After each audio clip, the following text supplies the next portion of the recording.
Chag Sameach, magnifique fête de Sukkot. Ceux qui sont dans la Sukkot, on peut aussi les faire rentrer.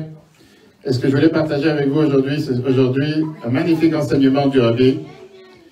Pourquoi dans le temple, un des événements majeurs qui se passait lors de la fête de Sukkot, c'était jongler. On en a parlé pendant Yom Tov, je sais que tu me regardes, mais tu n'étais pas là. Mais celui qui est à côté de toi, il était là. Quelle est l'importance de jongler? Qui c'est qui jongle d'abord ici? Est-ce qu'il y a quelqu'un qui jongle? Non, personne? Olivier, dis-moi c'est quoi l'importance? Quelle est la qualité qu'il faut avoir quand on jongle? Coordination. Bravo. Quoi d'autre? Adresse. Hein? Adresse. Qu'est-ce que ça veut dire adresse? L'adresse. L'agilité. D'accord. Quoi d'autre? Qui c'est qui a dit ça? Tu jongles? Pas du tout. Alors comment tu sais qu'il faut être concentré quand on jongle? T'imagines. Quelqu'un d'autre? La récurrence. Pourquoi? Pourquoi la récurrence? C'est une habitude. D'accord? Quelqu'un d'autre? L'équilibre. L'équilibre? Qu'est-ce que ça veut dire l'équilibre? Quelqu'un d'autre? Le mental. Je me retiens de répondre. Magnifique. Hein? On parle de jongler. Chanter. Le plaisir. Qui c'est qui jongle à part Olivier? Quelqu'un qui jongle ou pas? Tu sais quoi? Hein? Avec un ballon. Alors, Moshe, le mari de Shane, il sait jongler, mais comme il ne comprend pas forcément le français, je peux dire ce que je veux, on verra après. De toute façon, il y a leur discours. Vous savez qu'il y a le discours du mari après. Chers amis, on va voir pourquoi dans la vie de tous les jours, c'est énormément important de jongler. Et c'est la raison pour laquelle, dans le temple, comme la Gemara Souka nous raconte, un des événements majeurs qu'il y avait dans le temple pendant la fête de Sukkot, c'était jongler. On va prendre ensemble un morceau de Gemara, la Gemara Souka, page 53a, qui nous raconte comme quoi cette fête, c'était la fête la plus joyeuse qui existait dans le temple pendant de toute l'année. Je ne sais pas si on a besoin du micro, je ne sais pas s'il y a un pied. Je vais demander s'il y a un pied. On dit que les sages du peuple juif avaient l'habitude de jongler.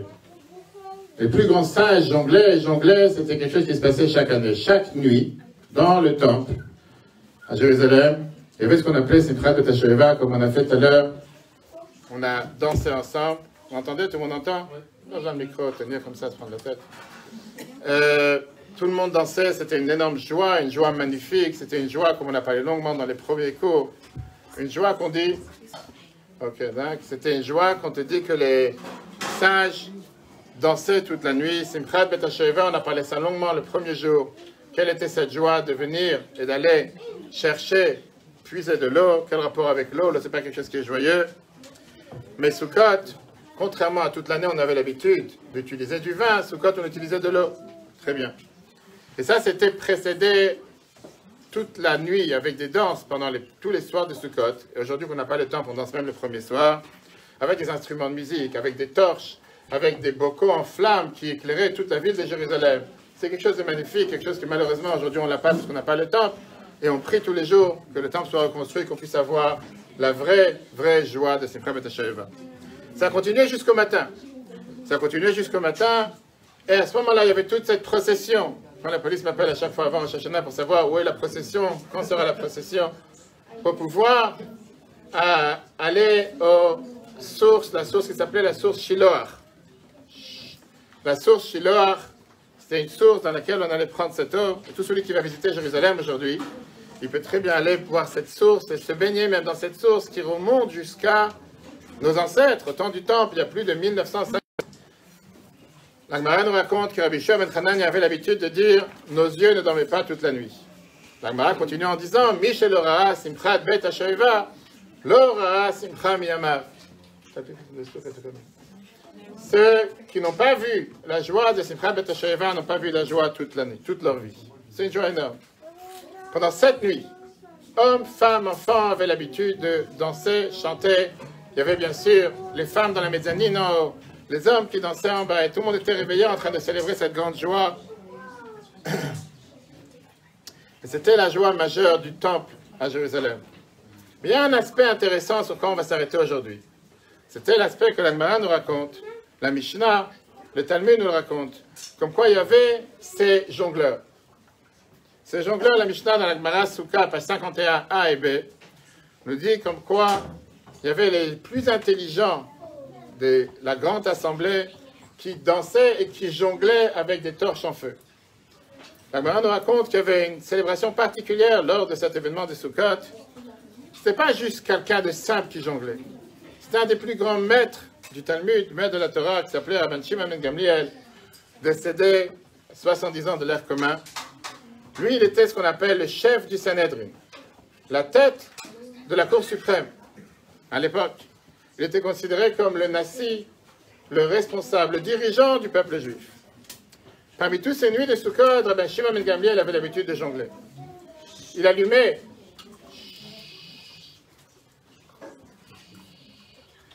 il allumait 8 torches en feu. Et ces torches en feu qu'il avait l'habitude d'allumer, il jonglait avec elles, sans jamais en faire tomber une par terre. Sans même, la Gemara nous dit qu'il n'y avait pas une seule torche qui touchait une autre torche. C'est vraiment un bon jongleur. Mais imaginez-vous un instant, le président de la République, qui se met à jongler le jour du 14 juillet. Je ne sais pas combien de gens vont aller le regarder. On imagine. Mais en tout cas, c'est quelque chose qui n'est pas courant. Mais ça, c'était le dirigeant de la Cour suprême de Jérusalem, du peuple juif, qui se met à danser le soir de Sukkot avec ses 8 torches, pour faire en sorte que ça soit très joyeux. La Gemara nous dit comme quoi c'est quelque chose qui a duré pendant beaucoup de générations. Malheureusement, ça s'est terminé avec les Romains qui ont conquéri Jérusalem, détruit le temple, massacré la population juive. Rabban Shimon ben Gamliel lui-même a été emprisonné et décapité. On raconte son histoire. On a raconté ici il y a quelques jours, le jour de Kippour, avec les 10 martyrs. Les enfants, c'est difficile de parler, crier avec du bruit. J'ai aucun problème que les enfants y parlent, mais après. La majorité des survivants sont partis en exil. Le peuple juif a survécu. Et jusqu'à aujourd'hui, malgré qu'on n'a pas le temple, on sait combien on se célèbre, on fait la joie de Simchat Torah. Comme tout à l'heure, on a essayé de faire bouger les morts pour danser un peu, prendre des forces pour Simchat Torah. Combien ceux qui sont présents ici au Bet Rabat savent que c'est pas facile à faire bouger les gens qui ne bougent presque jamais toute l'année. Mais néanmoins, chaque année, on a la chance de danser chaque soir, demain soir et après-demain soir, jusqu'à 10h, 10h30, 11h, faire en sorte que les gens ils sont présents et les gens ils bougent. Romain, tu as gardé une place à l'avant. Quand tu veux, tu es bienvenu. Il y a même 2 places, même 3 places. Maintenant, la question qui se pose est la suivante. Est-ce qu'il y a que ça qu'on a à faire dans le temple? Rien d'autre. Imaginez-vous l'idée, tu trouves dans le temple, près du Saint des Saints, le grand prêtre rentre le genre 2 jours de Kippour. Tu n'as pas trouvé autre chose que de rentrer, commencer à jongler avec des torches de feu. Ce n'est pas exactement ce qu'on est censé voir dans les temples. Alors c'est vrai qu'on aime la musique, on aime la chanson, on aime même danser, tout ça c'est des choses normales. Mais qu'est-ce qu'on avait besoin de jongler? Tiens, laisse-le passer, passer. Voilà, ne dérange personne. Juste assure-toi que le bâton ne tombe pas, tu es le gardien. Comme je dis, quelle est l'idée de jongler? Quelle est la nécessité de jongler? Qui avait besoin de ce jonglage? Pourquoi jongler? Le fait que la Mishnah nous en parle et nous dit que c'était quelque chose qui se passait tous les ans, il y a bien un message qu'elle veut nous faire parler. Et ce n'est pas quelque chose qui est juste du passage, c'est quelque chose d'important pour nous. Pourquoi c'était tellement essentiel pour cette fête de Sukkot de savoir et d'avoir le besoin de jongler? Cette question, elle est beaucoup plus perplexe, beaucoup plus difficile. Martine, tu as une place à l'avant si tu veux. Je t'en supplie, donne-moi 20 minutes. Il y a une chaîne de nouvelles en Amérique qui te dit « Donne-moi 22 minutes et je te donnerai le monde, les nouvelles du monde. » 20 minutes de silence, on peut parler tout l'après-midi. La Gemara nous raconte dans la page 53 comme quoi la majorité des sages du peuple juif jonglaient. Et la Gemara nous raconte comme quoi il y en avait 4 grands événements pareils, 4 grands événements majeurs, comme quoi on voit que les plus grands du peuple juif jonglaient. La Gemara nous raconte comme quoi le sage Lévi, qui est décédé à l'année 220 de l'ère commun, qui était un des plus grands penseurs du peuple juif, qui a aidé à faire la Mishnah. Il jonglait avec 8 couteaux devant Rabbi Yehuda Anassi. Rabbi Yehuda Hanassi, qui était l'auteur de la Mishnah, qui était le maître du peuple juif. Rabbi Yehuda Hanassi, au passage, était lui le petit-fils de Rabbi Shimon ben Gamliel.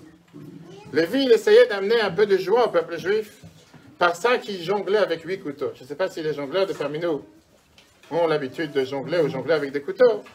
Ce n'est pas quelque chose de simple à faire. La Mara continue à nous raconter comme quoi le prochain, le maître Shmuel, était considéré comme un des plus grands érudits de Babylonie, où il y avait la Gemara. Il est aussi connu pour son professionnalisme dans la médecine, l'astronomie. Il est devenu après le dirigeant de l'Académie de Nerder, qui était aussi une des plus grandes maisons d'études à l'époque. Lui, il a réussi à jongler avec 8 verres de vin sans faire tomber une goutte par terre. Shmuel l'a fait devant le monarque perse, le roi Shapur, avec qui il avait une bonne relation. Il y avait un des autres, il y a pas mal de chaises, vous pouvez rentrer, asseyez-vous, c'est vous à l'aise. N'ayez pas peur d'entrer, il y a même des chaises à l'avant. Ici, juste ici, 3 chaises. C'est qu'on dit qu'il faut faire le videur, le portier. Ça va ensemble.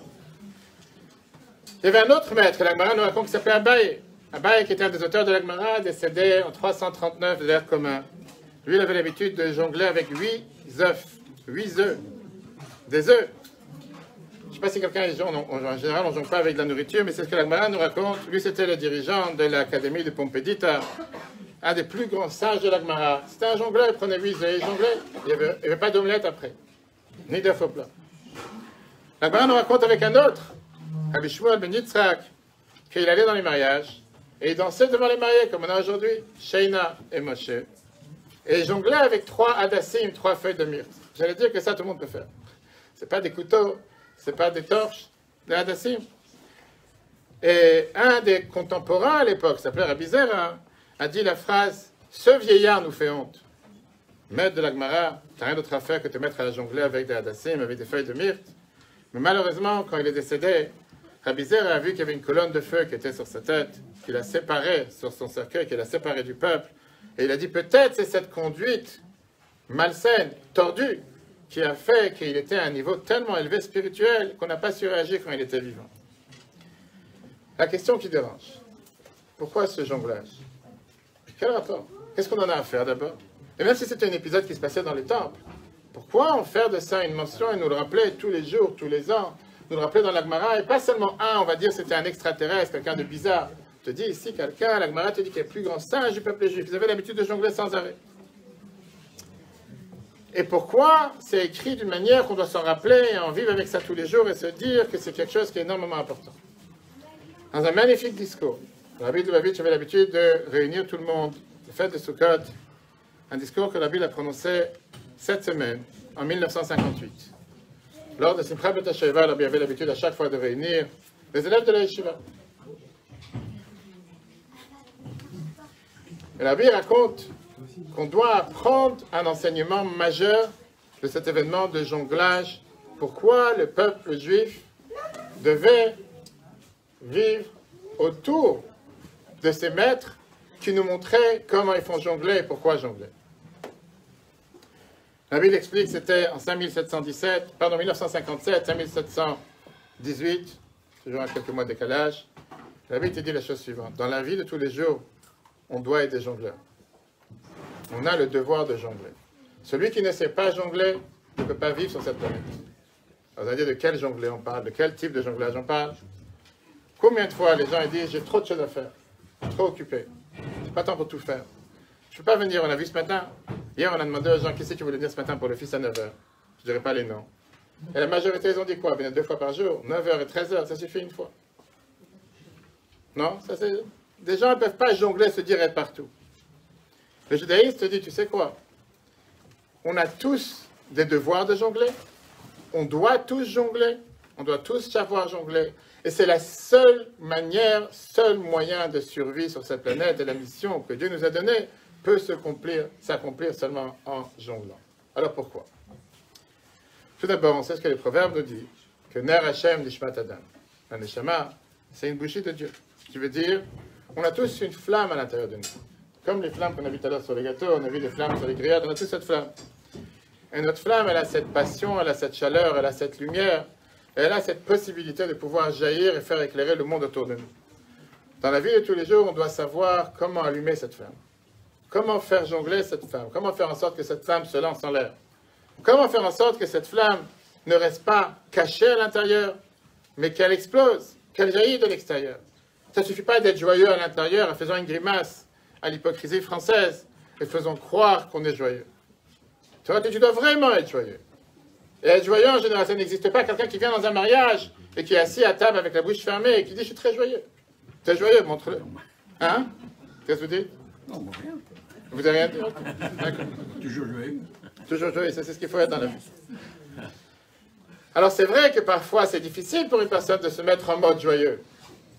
De l'autre côté, dans la vie de tous les jours, certaines personnes te disent, c'est ça qu'on a tous des moments bas, on a tous des moments de faiblesse, on a tous des moments dans lesquels on voudrait être triste. Voilà, par exemple, tout à l'heure, les gens se sont assis en train de manger des grillades et tout, et la pluie elle arrive. Tu vois comment bon Dieu il t'aime. Bon Dieu il t'aime. Juste quand tu commences à manger, tu vas dans la soukha, tu viens pour faire une mitzvah, il commence à pleuvoir. Et tu commences à insulter tous les noms. Certains voix bas, certains voix haute. Viens la Torah te dit, on a tous ces moments difficiles dans lesquels tu te dis, tu fais un effort, tu as fait une mitzvah, tu as fait quelque chose de positif. Tu es venu pas seulement pour le buffet, tu es venu même pour l'heure d'avant, pas seulement l'heure d'avant, tu es venu pour quelques heures avant. Et parfois tu te dis, voilà, ça ne marche pas. Je ne dirais pas le nom de quelqu'un qui m'a dit la semaine dernière, je fais tellement d'efforts, mais je ne vois pas les résultats. Je fais tellement d'efforts, j'essaie d'avancer, j'essaie de relativiser, j'essaie de faire tzedaka, j'essaie, et je ne vois pas de résultat. La question, le Rabbi l'a posée ce Shabbat, en 1950.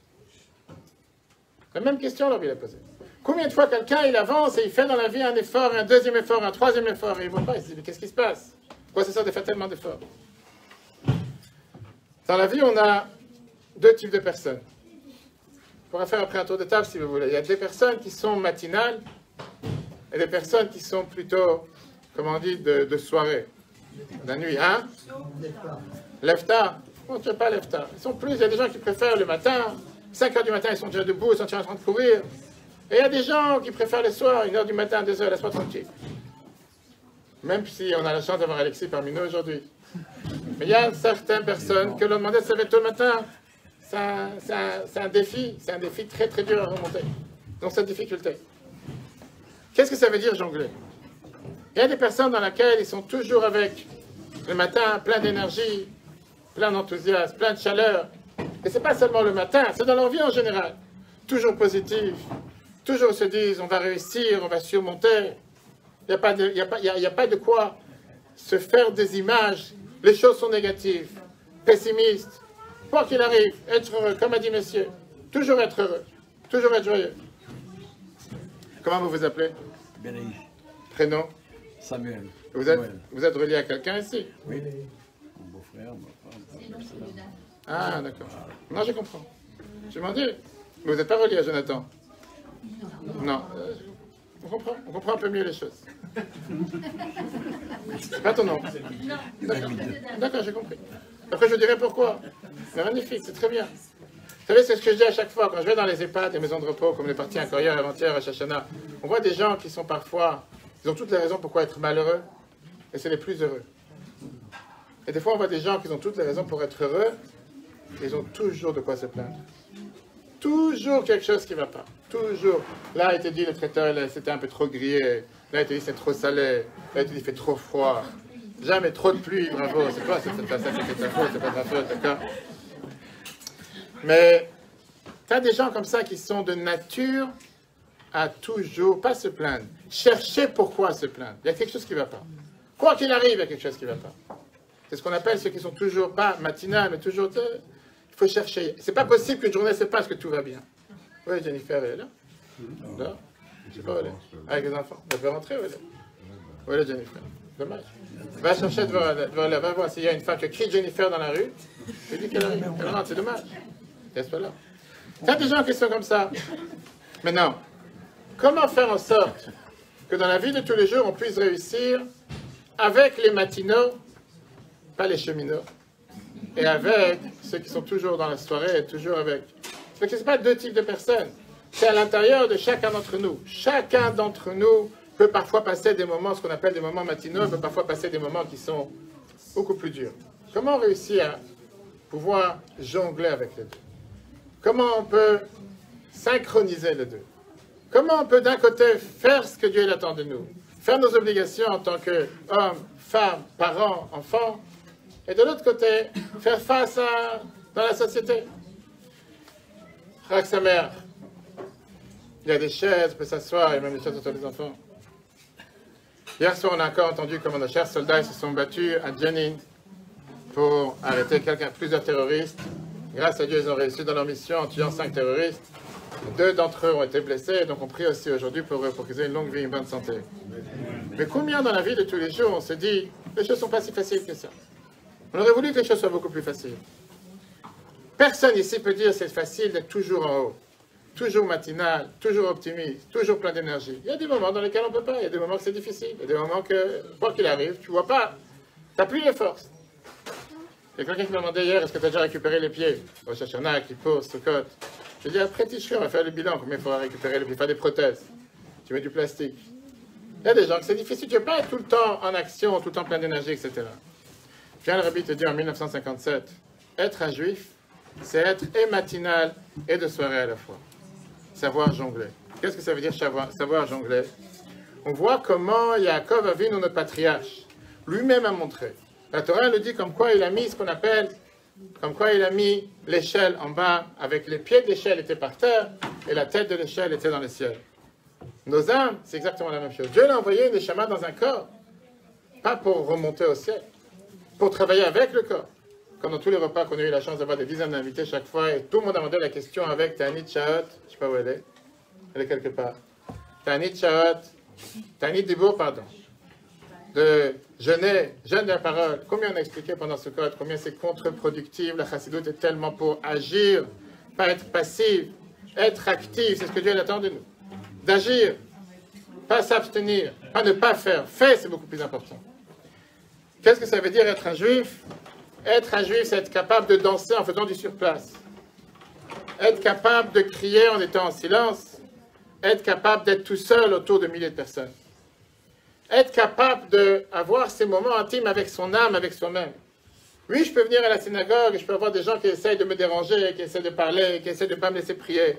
Et je peux en même temps me dire, tu sais quoi, 5 minutes, je prends ce paragraphe, je me concentre dans ce paragraphe, je prie avec ce paragraphe, cette prière me parle, cette mitzvah me parle. Et avec ça, ça fait toute la différence.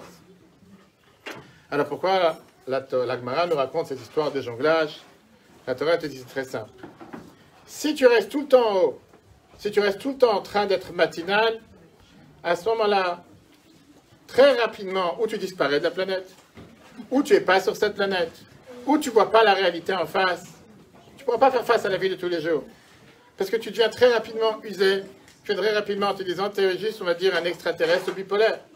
Tu ne veux pas dire être tout le temps matinal, ça ne marche pas.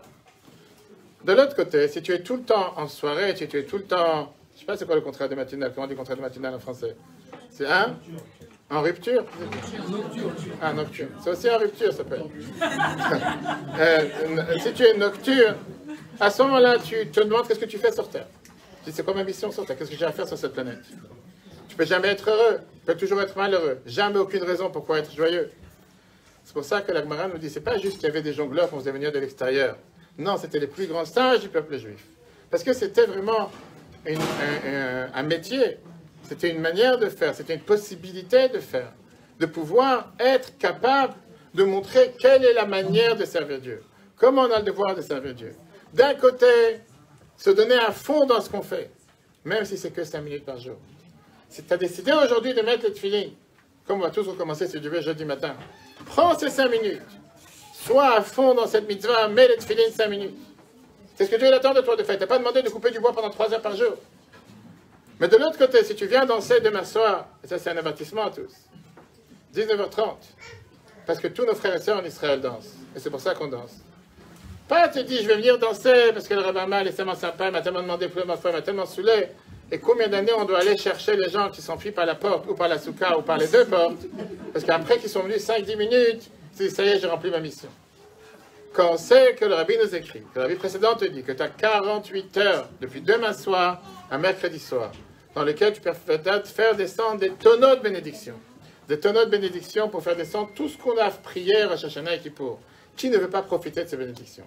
Dieu nous a accordé la meilleure année, comme on a parlé plusieurs fois, une année qui a commencé un mardi, une année qui a 384 jours, la plus pleine, une année sabbatique, on te dit que tout le travail est déjà fait.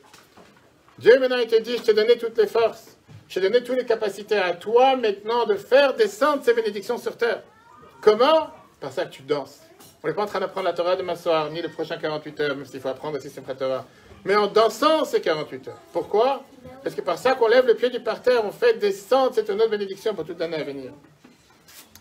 Rabbi Tamim, c'est la raison pour laquelle l'Agmara nous raconte que Rabbi Shimon ben Gamliel était le maître des jongleurs. Parce que c'était celui qui nous a montré comme quoi dans la vie de tous les jours. Si tu veux être capable de faire le service de Dieu, n'attends pas d'être tout le temps matinal, ça ne marchera pas. Ne sois pas non plus nocturne tout le temps, ça ne marchera pas. Sois les deux ensemble. Et c'est pas grave si on a des moments de nocturne. C'est pas grave si on a des moments où on ne voit pas la lumière. C'est pas grave s'il y en a des moments de doute et c'est pas grave s'il y a des moments où il y a des questions. Le plus important, c'est de se dire que c'est momentané. Comme tout à l'heure. Lui, il a plu quelques gouttes. Et après, le ciel bleu est arrivé. Après, il a plu quelques gouttes à cause d'une personne parmi nous. Et on est rentré et le ciel est descendu. Depuis qu'on est rentré, il n'y a pas une goutte d'eau qui sort dehors. Tout le monde le voit. C'est un corps, c'est ce qu'on appelle un test de confiance. J'ai voulu savoir si vous avez vraiment confiance en Dieu ou pas. Prenons ces leçons que l'Agmara nous rappelle par rapport à ces jongleurs et mettez-les en application pour la vie de tous les jours. Ça, c'était le premier point que je voulais partager avec vous aujourd'hui. Avant de passer au discours des mariés, je suis obligé de répondre à la question qu'un cher ami m'a demandé tout à l'heure, ou une chère amie, en me disant, on a eu tout un cours dans la synagogue, et le rabbin nous a dit que les femmes ne font pas la bénédiction sur le lulav. Et on m'a dit, comment ça se fait que dès qu'on arrive au Bet Chabad, on rencontre des gens dans la rue, etc., pourquoi tout d'un coup faire la bracha sur le lulav? Alors, je suis en live, et on dit en général qu'on a l'habitude que surtout quand on est en live, il faut faire attention à ce qu'on dit. Même quand on n'est pas en live, mais quand on est en live, il y a plus forte raison. Et c'est pour ça que je vais vous donner toutes les sources. Mais une fois pour toutes, ça rentre dans vos têtes. Pas pour vous, parce que vous êtes tous intelligents. Et si quelqu'un aujourd'hui vient vous dire une telle chose, vous puissiez lui envoyer le replay du cours sur l'application et Torah. Vous puissiez lui dire, écoutez, on a écouté un cours. C'est pas le Rav qui le dit, la halakha qui le dit. Et après, chacun fait ce qu'il veut. Mais avant ça, je vous rejoins le point que je parlais des jongleurs. Parce que dans la vie de tous les jours, on a ce qu'on appelle les matinaux et les nocturnes. On a ceux qui seront toujours pour te dire ne pas faire, et tous ceux qui te pousseront toujours à oui faire. Rappelez-vous, pas comme certains disent que Lubavitch est ce qu'il y a de plus proche de la religion. Lubavitch, ce sont aussi des juifs qui respectent la halakha scrupuleusement. Aucun Lubavitch va venir te demander de faire quelque chose qui est contre la halakha. La halakha, c'est la halakha pour tous. Le code de la juif est le même pour tous. Alors effectivement, il y a différentes coutumes. Apprenons les textes. Mais avant ça, comment il s'appelle Yechia? Je vais chercher Yechia du traiteur. Il entend peut-être. Yechia. Ah, ça marche, lui.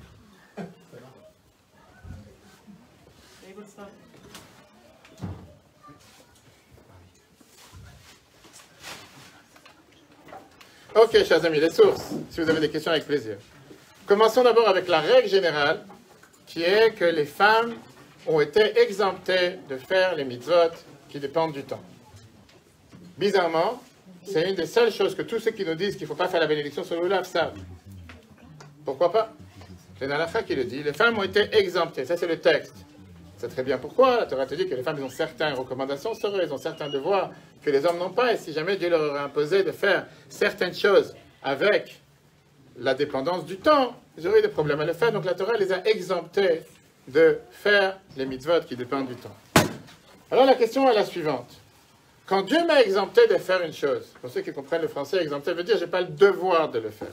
On n'a pas dit interdit. J'ai pas le devoir de le faire. Est-ce que quand Dieu m'a demandé de ne pas faire quelque chose, est-ce que ça veut dire que j'ai pas le droit de le faire? Est-ce que je peux le faire? Est-ce que c'est bien de le faire? Est-ce que c'est mal de le faire? Et je ouvre une parenthèse même si c'est en live. Parce que certaines personnes m'ont dit, moi je suis le Rav Ovadia Yosef, qui était un des décisionnaires pour les Sfaradim. Tu m'as dit qu'il ne faut pas faire la bracha. Et je leur dis, mais c'est très bien. C'est magnifique, il faut avoir un Rav. Et il faut suivre son Rav. Et pas quand ça t'arrange. Il y a 2 semaines, certaines personnes ont voulu aller à Ouman. Et pourquoi pas? Mais le même Rav Ovadia interdit d'aller à Ouman. Qu'est-ce qui se passe? Ça a changé en 2 semaines. Qu'est-ce qui t'arrange, tu fais oui. Qu'est-ce qui t'arrange pas, tu fais pas. Il faut décider ce qu'on veut. Regardons les textes. 2 minutes, et après le discours des mariés. Puis l'Agmara. L'Agmara qui Kiddushin, page 31a. L'Agmara nous dit la phrase suivante. Amar Rabbi Chanina. Rabbi Chanina, il nous dit la phrase suivante. Gadol ha-metzuvé ve'oseh mimi she'ein ha-metzuvé ve'oseh. Grand est celui qui a eu l'ordre de faire une mitzvah et qui le fait, que celui qui n'a pas eu l'ordre et qui le fait aussi. Ça veut dire que celui qui fait une mitzvah et qui a le devoir de le faire, il a un grand mérite. Celui qui l'a fait bénévolement, il a un mérite moins important. De la Gemara, on comprend que même celui qui n'a pas le devoir de faire quelque chose, il a aussi un mérite pour ce qu'il fait. Sauf qu'il n'a pas le même mérite de celui qui a le devoir de le faire. Ça, c'est la Gemara qui déchire. On voit dans la Gemara, à plusieurs reprises, les femmes qui ont fait des mitzvot de mari qui n'avaient pas le devoir de le faire, ils l'ont fait exactement comme les hommes le font. Par exemple, la Gemara Eruvin, page 96b, nous dit que les femmes avaient l'habitude de faire Ali à la règle. Ali à la règle, le temps du temple, de monter 3 fois par an, Pessah, Shavuot et Sukkot, aller vers le temple. C'est pas une mitzvah féminine. Ça dépend du temps. Les femmes le faisaient aussi. C'est écrit dans la Torah, Shalosh Pamim Bashana Yerae Kol Zechucha. Zachar, qui veut dire masculin. 3 fois par an, les hommes avaient l'habitude d'aller vers le temple, converger vers le temple. Et néanmoins, la Gemara te raconte que les femmes avaient l'habitude de le faire. Sur ça, Rabbeinu Tam a décidé qu'il était le petit-fils de Rashi, sage français. En étant français, on peut être fier que celui qui n'a pas eu l'ordre de faire une mitzvah et qui veut faire la bracha, peut le faire. Pourquoi? Parce que c'est une action de mitzvah. C'est une mitzvah à faire. Alors, viennent ceux qui posent la question en te disant, comment tu fais une bénédiction en disant Asher Kideshanu b'mitzvotav, que Dieu nous a ordonné ces mitzvot, Vetzivanu, il nous a donné l'ordre. J'ai pas eu l'ordre. Donc il faut changer la bénédiction. Il faudrait dire Vetziva, il a ordonné à mon mari, il n'a pas ordonné à moi. Si jamais je fais la bénédiction. Viens, Rabbeinu Tam, et continue à amener une preuve de la Gemara en te disant, Rabbi Yehuda, il tient, dans la parenthèse, que quelqu'un qui ne peut pas bien voir, quelqu'un qui a des problèmes, quelqu'un qui est aveugle, que Dieu nous en préserve, il n'a pas besoin de faire toutes les mitzvot. Et la Gemara t'amène, c'est la Gemara Kiddushin, les paroles de Rav Yosef, que lui, il était aussi aveugle. Et qui disait qu'au départ, je disais que si quelqu'un il vient et il me dit que la halakha, elle est comme Rabbi Yehuda, qui veut dire que je n'ai pas le droit de faire toutes les mitzvot, alors à ce moment-là, je vais faire un grand festin pour tous mes amis, les sages, parce que moi, je n'ai pas le devoir de faire les mitzvot, et je le fais quand même. Rav Yosef. Mais maintenant, j'ai entendu que Rabbi Hanina nous dit que celui qui a une mitzvah de faire, et il fait, est plus grand que celui qui n'a pas eu la mitzvah de faire, et il fait quand même. Alors si quelqu'un il vient et me dit que la halakha n'est pas comme Rabbi Yehuda, je fais encore un plus grand festin pour nos sages. Maintenant, pourquoi ce même Rabbi Yosef, il te dit au départ de la Gemara que j'allais faire un festin quand je sais que la halakha c'est que j'ai pas le droit de faire les mitzvot, alors qu'a priori il perd la possibilité de faire des bénédictions sur toutes ces mitzvot. De là on voit, la Gemara conclut, que même celui qui n'a pas eu le devoir de faire une mitzvah, il peut faire la bracha asher kideshanu b'mitzvotav vetzivanu. Et celui qui était là qui il se rappelle comment on a expliqué les prières en français toute la journée. Parce que la prière en général n'est pas faite pour moi. Quand tu es tout seul et tu dis que Dieu nous a ordonné, que Dieu nous a demandé, tu es tout seul, même si je compte pour 2, il y a 5 personnes qui ont un poids lourd, mais il n'y a personne qui compte seulement pour une personne. Tu aurais dû dire que Dieu m'a ordonné, que Dieu m'a sanctifié. Je parle au singulier, pourquoi tu parles au pluriel? On sait très bien ce que la Gemara nous raconte, c'est écrit dans le Ran, la Gemara Rosh Hashanah, page 29b, la phrase suivante, que quand tu dis une bénédiction, tu parles du peuple juif en général. Tu ne parles pas de toi. Si tu parlerais de toi, tu as un problème, effectivement, tu ne devrais pas dire, il m'a ordonné, il ne m'a pas ordonné. Mais quand tu ne parles pas que de toi, automatiquement, la bracha, elle est au pluriel. Les paroles de Rabbeinu Tam, les Tosfot, qui sont les commentaires de la Gemara, l'amener dans plusieurs endroits. La Gemara Rosh Hashanah, page 33a, la Gemara Kiddushin, page 31b, et le Rosh l'a amené aussi dans la Gemara Rosh Hashanah et la Gemara Kiddushin. Vient Rambam, Maïmonide, c'est très bien qu'on a l'habitude d'apprendre Rambam tous les jours, après l'autre que le Rabbi nous a demandé, en 84, de faire partie de cette union du peuple juif, par ça qu'on apprend Maïmonide, et il te dit, une femme qui n'a pas le devoir de faire une mitzvah, effectivement, si elle veut, elle peut le faire, elle aura une récompense pour ce qu'elle fait. Mais Rambam te dit dans Echot Tzitzit, page chapitre 3, que si une femme, elle veut faire une bracha pour une mitzvah qu'elle n'a pas été ordonnée, elle ne peut pas faire une bracha, parce qu'elle n'a pas été ordonnée, comment tu veux qu'elle fasse une bracha? Et comme on sait très bien que dans la loi juive, on a toujours différents avis. Et donc, qu'est-ce qu'on est en train de voir ici? Rabbeinu Tam, c'était parmi les Ashkenaz. Rambam, il dit lui-même, je suis Rabbeinu Moshe ben Maimon Asfaradi. On a un débat entre les communautés Ashkenaz et Sepharad. Est-ce que les femmes doivent faire une bénédiction sur une mitzvah qui dépend du temps?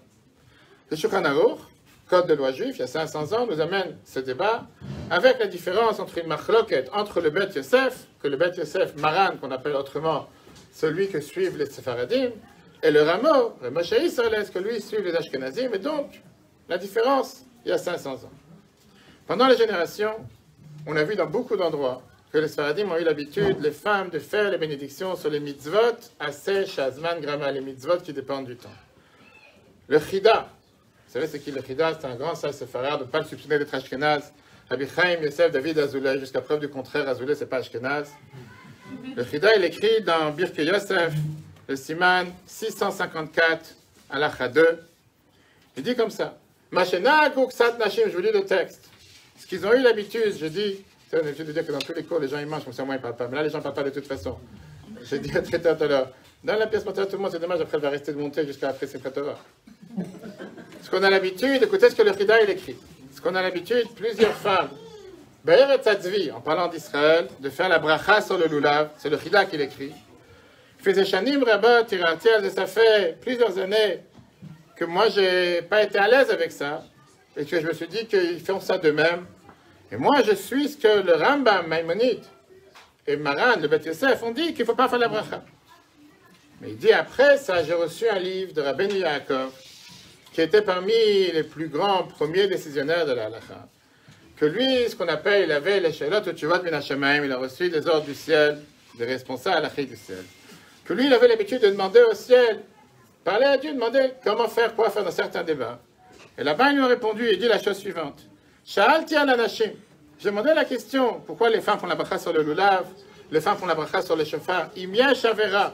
Est-ce qu'il y a un péché en faisant une telle bénédiction? Ve'eshivo, ils lui ont répondu. Bachu et Hashem elokechem. Continuez à bénir Dieu, notre Dieu. Imbaou levarer belulav. Si ils veulent faire la bracha sur le lulav, ve'shofar et sur le shofar, areshut beyadam, ils ont la permission. Voilà ce que Rabbi Chaim Yosef David Azoulay le Chida, qui lui-même avait écrit au départ, je ne suis pas à l'aise avec ça. J'ai dit, une fois que j'ai vu cette réponse, j'ai décidé qu'ils peuvent vivre. Grâce à ça, le Chida a changé son avis. Et le Chida, il écrit plus tard, dans le responsable halachique Yosef Ometz, Siman 82, il écrit la chose suivante. Nakti lomar, j'ai l'habitude de dire, les nashim aux femmes, sheyevachu ala lulav, qui font la bracha sur le lulav, Kemina Kadoum, comme en ancienne coutume, Shayu Noagot Anashim, que les femmes avaient l'habitude de bénir dans la ville de Jérusalem. Regardez qu'est-ce que le Chida rajoute. Le Chida dit la phrase suivante. Rabbi Chaim Yosef David Azoulay, quand même un des plus grands décisionnaires séfarades, que tout le monde tient de lui, même les Ashkenaz. Agam de Maran Passak chez le Yevachu, malgré que dans le Bet Yosef avait écrit il y a 500 ans qu'il ne devrait pas faire une bénédiction. Nire Vadaï, je suis sûr. De Ilou Maran Zal, que c'est Maran, Shaltou Meor et Naverdashim, s'il lui l'aurait vu avec ses yeux, le responsable de Rabbeinu Yaakov, celui qui a fait les Shelot Ben Hashemayim, mais avec Koach, il aurait donné la force et le pouvoir, le Varech l'Anashim, de faire la bracha pour les femmes, Vadaï, Kach, Haya, Posek, ou Manik, c'est comme ça qu'il aurait tranché dans le Shulchan Aruch, et c'est comme ça qu'il aurait instauré. Les générations d'après, les grands rabbins de Hebron, Sepharad, Rabbi Eliyahu Mani, et Rabbi Chaim Chizkiya Medini, que ce soit dans les Dechamed ou Zichronot Eliyahu, ils viennent et ils écrivent Aminak Pashut, la coutume est claire, chez Anashim Mevachot, que les femmes font la bracha sur le lulav. Plus tard, les rabbins de Babylone, de Babel, le Ben Ishraï, encore une fois, un des grands sages séfarades, ne veut pas dire que l'Irak ou la Mésopotamie c'était partie ashkénaze. Il écrit ce qui se passait dans sa maison. Sha'anashim notlot et alulav ou mevachot, les femmes ont l'habitude de prendre le lulav et faire la bracha sur le lulav. Comme ça, c'est écrit dans la réponse à Rav Pe'alim et Sod Yesharim. Plus tard, le Kaf HaChaim, aussi un des décisionnaires séfarades, il vient et il écrit comme quoi moi, de toute façon, j'ai l'habitude de donner mon lulav à ma femme pour qu'elle puisse faire la bénédiction dessus. Comme ça, il écrit dans la responsa Bachi Nafshi. Qu'est-ce qu'on voit concrètement aujourd'hui? Si on fait le résultat de tout ce qu'on vient de dire haut et fort, chers amis, c'est 2 minutes de silence, de dire haut et fort que quand on demande à une femme de faire une bracha sur un lulav, qu'elle dise, chez nous les séfaradim on ne fait pas, c'est du n'importe quoi. Ça n'a aucune base. Oui, comme j'ai dit tout à l'heure, le Rav Ovadia écrit que les femmes n'ont pas l'habitude de faire la bracha, Mais c'est ce qu'on appelle dans la halakha, c'est quand même une seule avis parmi des dizaines d'autres décisionnaires séfarades qui disent qu'ils peuvent lui faire la bracha, qu'ils ont l'habitude de faire la bracha, qu'ils ont donné à leur femme de faire la bracha, et qu'ils doivent faire la bracha. Après, chacun est libre de choisir qui il a envie de suivre, et pourquoi pas, chacun a le libre arbitre. Mais je pense que la notion générale qu'on doit garder en tête, comme j'ai dit tout à l'heure, il y aura toujours ceux qui vont pousser les gens à ne pas faire, avec des différents arguments, dans tout. Toi, tu es une femme, tu ne te laves pas les mains pour aller manger à table. Toi, tu es une femme, tu ne fais pas kiddush. Je veux dire, ce qu'on voit à la maison, quand les gens passent des invités, on peut raconter des choses sans fin. On n'a jamais eu l'habitude. Ce n'est pas notre coutume. Et il y aura toujours ceux qui vont pousser les femmes qui sont les piliers du peuple juif à aller en avant. Je ne peux pas m'arrêter sans rappeler à une réponse que le Rabbi a parlé, et après je passe la parole au marié. Quand le Rabbi est sorti avec la campagne d'allumer les bougies de Shabbat, en 1974, en demandant que toutes les petites filles, les filles de bas âge, 1 an, 3 ans, doivent allumer avec bracha, comme ça a toujours été fait dans toutes les communautés séfarades, sans fin. Il y avait une personne qui est venue et qui a écrit au Rabbi en demandant « Je suis pas à l'aise avec ça, parce que ma grand-mère n'avait pas l'habitude de le faire. » Si ma grand-mère, paix à son âme, comme on dit, la plus grande pieuse sur terre, n'a jamais allumé les bougies de Shabbat, pourquoi tu veux que tout d'un coup je change? Alors avant de donner la réponse au Rabbi, je vais vous dire ce que je dis aux gens. Ta grand-mère n'est pas partie à Cannes ou la Côte d'Azur, ou n'est pas partie à Dubaï non plus en vacances. Ta grand-mère n'avait pas non plus la voiture que tu as, n'avait pas non plus l'appartement que tu as, n'avait pas le métier que tu as. Matériellement parlant, tu ne veux surtout pas ressembler à ta grand-mère. Avec les torchons qu'ils avaient sur la tête à l'époque, vous m'excusez l'expression. Avec les draps qu'ils mettaient autour d'eux pour s'habiller. Avec des savates qui étaient à moitié déchirées. Ce n'était pas du tout ce qu'ils avaient l'habitude de faire il y a 80 ans. Et personne aujourd'hui veut ressembler à sa grand-mère comme c'était il y a 80 ans. Quand on parle du matériel.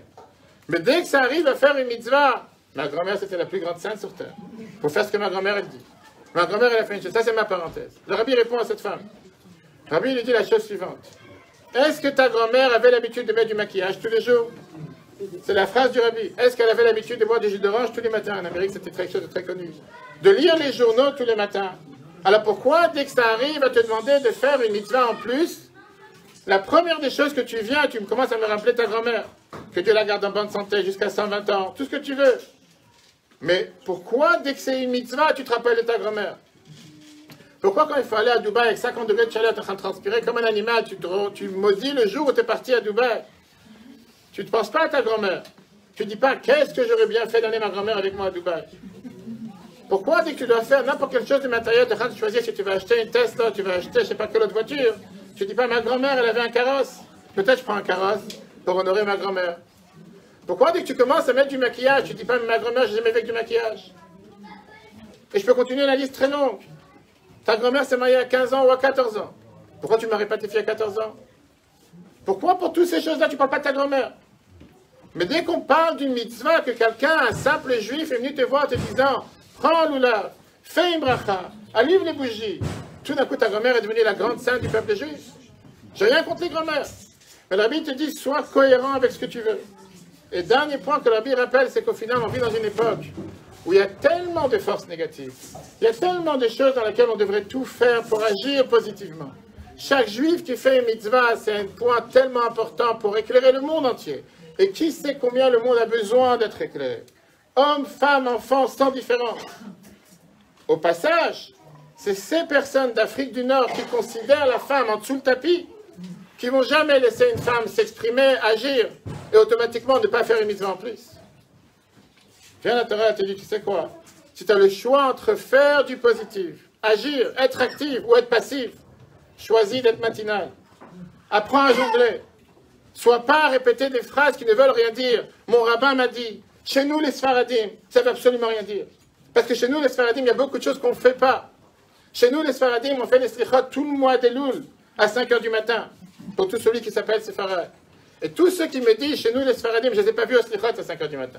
Ni la dernière semaine chez Chabad non plus. Quand ça les arrange, ils essaient de jongler. C'est ce qu'on vient d'apprendre, il faut savoir jongler. Viens la Torah te dit, tu sais quoi, tu as la possibilité de faire une mitzvah. Fais cette mitzvah. Que Dieu fasse qu'on soit toujours avec la tête claire, la tête correcte. Savoir respecter la halakha comme il faut. Se dire que si un juif vient te proposer à faire une mitzvah, ne repousse pas. Fais cette mitzvah. Va toi-même voir ton voisin, tes amis, tes proches. Il ne nous reste même pas 24 heures. 24 heures pour faire la bracha sur le lulav. Profitons-en de faire la mitzvah. Tous les hommes, femmes, enfants, tout celui qui peut faire ces mitzvahs. Le monde a besoin de lumière pour nous éclairer.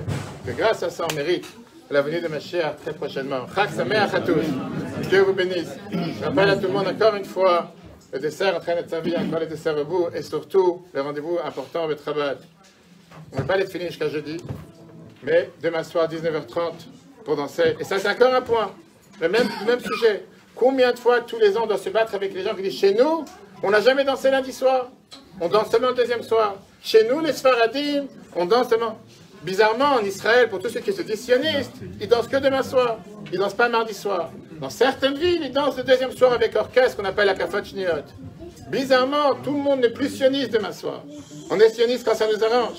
Mais quand on te dit que 6 millions de nos frères et sœurs en Israël dansent demain soir, et ils ne dansent pas mardi soir, et on te demande de venir danser pour s'unir avec nos frères et sœurs en Israël, tout d'un coup on dit non, je suis sioniste. Je suis sioniste pour aller en vacances au mois d'août, pas pour danser demain soir. Alors je vous répète, tous nos frères et sœurs en Israël dansent demain soir, pas mardi soir. Venez danser ici à votre travail, très grand buffet traiteur dans la soukha, 19h30 demain soir. Et bien sûr, comme on a dit mardi matin, il y a la prière de Yizkor, on passe à l'hiver. Mardi soir, on danse encore une fois de 19h30 à 22h, 23h avec un grand buffet traiteur, comme d'habitude c'est la Torah. Et mercredi matin, on a le devoir de danser avec la Torah. Que Dieu fasse, on puisse toujours partager les valeurs de la Torah. Le cours sera un replay sur l'application eTorah, sur Google et Apple. Et qu'on puisse se voir avec Mashiach encore avant Simchat Torah. Chag Sameach à tous.